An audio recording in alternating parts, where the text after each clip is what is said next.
Magandang araw mga bata! Narito muli si Teacher Eileen para sa isang masayang kwentuhan. Ang pamagat ng ating kwento ay Our House. Ito ang aming tahanan. Ito ay sinulat ni Teacher Eileen, ang inyong lingkod. Palawakin muna natin ang ating talasalitaan. Hagalpak. Si Mary ay humagalpak ng tawa. Napakasarap ng kanyang pagtawa, napakalutong at napakalakas. Ang pamilya ba ay magkakasamang nakatira sa isang tirahan? Sino-sino ang nakatira sa bahay sa ating kwento ngayon? Ating alamin. Our house. Ito ang aming tahanan. Dito kami nakatira ng aking pamilya. Ito ang aming salas. Dito kami masayang nagsasama-sama habang nanonood ng mga nakakatawang palabas. Kapag si tatay na ang tumawa, lahat kami napapahagalpak din ng tawa.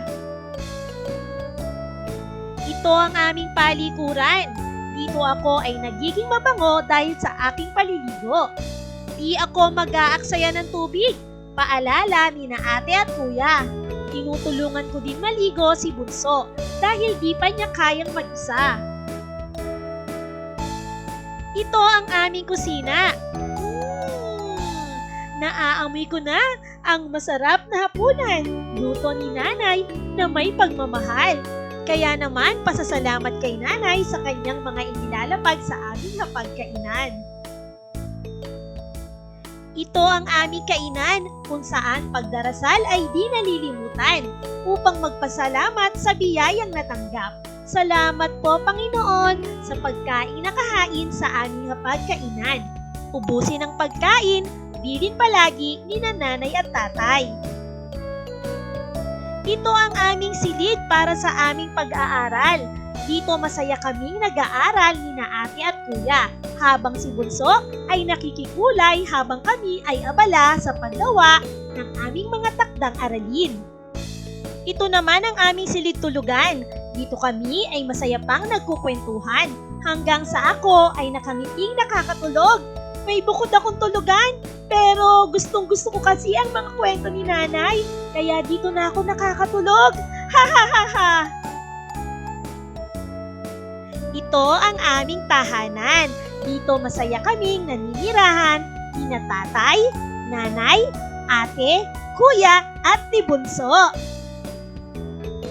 At dyan nagtatapos ang ating kwento mga bata. Nawa ay nagustuhan nyo at may natutuhan kayo sa ating kwento.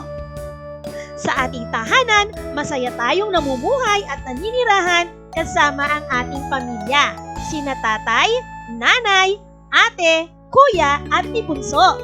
Sa ibang tahanan naman, mayroon ding iba na nakikitira bukod sa ating pamilya. Ang mahalaga, masaya at nagkakasundo ang mga taong naninirahan sa ating tahanan. Magkita-kita tayo muli sa susunod pa nating kwento ha! Paalam! Maraming salamat sa panonood at pakikinig mga bata. Nawa ay masaya at marami kayong natutuhan.